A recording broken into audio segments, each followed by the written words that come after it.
एक समय की बात है। एक छोटे से गांव में एक बुजुर्ग महिला रहती थी। उनका नाम मीरा था। मीरा बहुत ही दयालु थी। वह बहुत गरीब थी, लेकिन उसकी गरीबी उसके दयालु स्वभाव को कभी कम नहीं कर सकी। मीरा का एक ही बेटा था जिसका नाम राम था। राम शहर में नौकरी करता था और अपनी माँ से बहुत प्यार करता था। राम हर महीने अपनी माँ के पास आता था, उसे पैसे देता था और फिर वापस शहर चला जाता था। लेकिन एक महीने राम नहीं आया।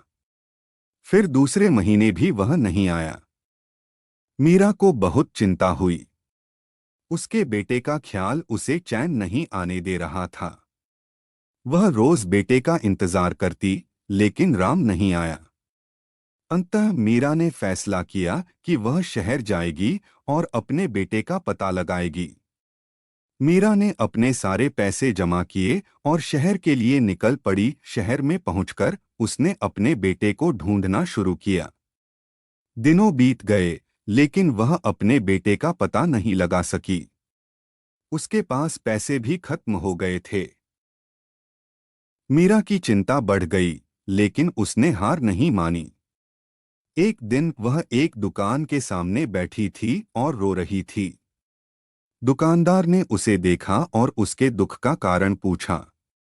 मीरा ने अपनी कहानी सुनाई और अपने झोले से अपने बेटे की फोटो निकालकर उस दुकानदार को दिखाई। दुकानदार ने उसे बताया कि उसका बेटा राम तो उसी की दुकान पर काम करता था और एक दिन वो सामान लेने मंडी जा रहा था, तब एक हादसे में उसका देहांत हो गया। हमने बहुत कोशिश करी थी राम के परिवार को खोजने की, पर कोई पता न मिलने के कारण हम भी कुछ न कर सके और आपके बेटे का दाह संस्कार करा दिया था।